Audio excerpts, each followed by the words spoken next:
crimp or not to crimp? That's $1 million reloading question. Let's get into it, guys. But first, don't forget to hit that subscribe button. It can really help a small channel like mine grow. Let's get into it.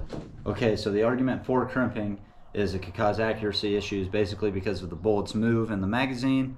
It would change your seating depth, and then your accuracy would degrade. The other argument for crimping is that it could cause dangerous pressure spikes because let's say your bullet gets pushed further in the case and then you got a compressed load. Then when it goes boom, basically you have a lot more pressure behind that bullet because it's seated too deep in the shell. The opposite against crimping is basically just the same. If you crimp, you could cause accuracy issues by having variations in your crimps because if your trim to length or your bullet seating depth ain't exactly the same, your crimps vary, and then you got variation in accuracy.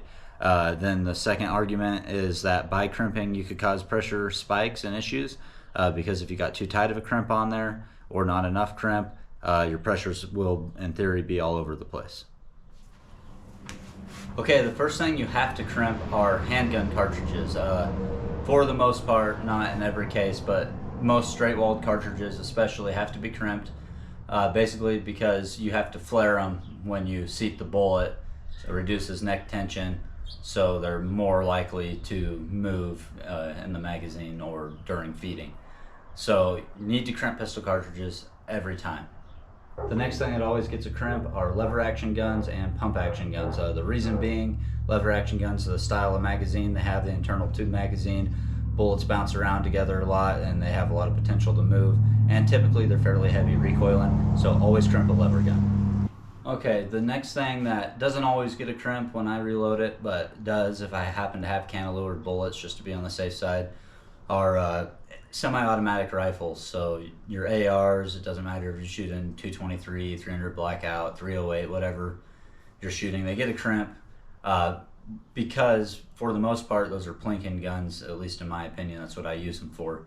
So what'll happen is you'll have a 20 round magazine, 30 round magazine, and you'll load it up, you'll go shoot, and you usually don't burn all the way through the magazine, and partway through shooting you reload whatever shells you shot. So now maybe the bottom 3, 4, whatever shells are left in that magazine stay at the bottom, so they spend a long cycle of recoil from your gun because you're shooting the top shells and you never get down to the bottoms because you're reloading. That's just one case where that could happen. Also, the bottom shell on a 30 round magazine has 29 rounds fired before it, which could cause recoil issues.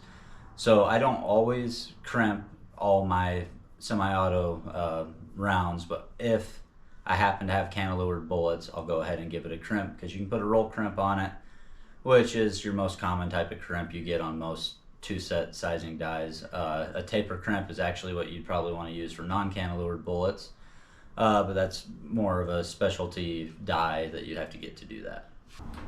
And the last thing that never gets a crimp ever are bottlenecked rifle cartridges fired out of a bolt action rifle.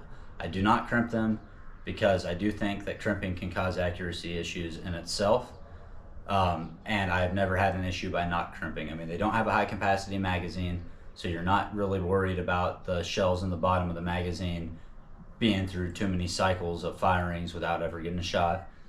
And also because they're bolt fed, you're feeding them by hand.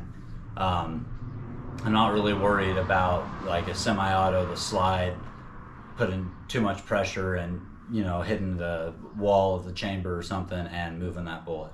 Never had an issue not doing it, and that is why I don't. All right, so to wrap this all up, pistol cartridges always need a crimp. Anything fired out of a lever action rifle always needs a crimp, and the same goes for a pump action rifle, which are kind of rare, but if you have one, those will need a crimp. Semi-autos, if the bullet has a cantilever, just go ahead and crimp it because it's easy to do and it's just an extra safety precaution. If there's no cantilever on the bullet, you probably don't have a taper crimp set up, so don't bother crimping it, it'll be fine. I run lots of hollow points through my ARs that don't get a crimp. And lastly, bottleneck cartridges out of a bolt action rifle. I say bottleneck because if you're shooting a straight walled cartridge out of a bolt action rifle, like a 350 Legend or something, those will need a crimp, but no bottleneck cartridges, as far as I'm aware, need a crimp. I don't crimp mine, never had an issue. I think that if you did crimp them, you could have accuracy issues. So for a hunting rifle, I don't want accuracy issues, so no crimp. All right, guys, I appreciate you watching this video. Please like and subscribe, because subscribing can really help a small channel like mine. I appreciate you watching. Thanks, guys.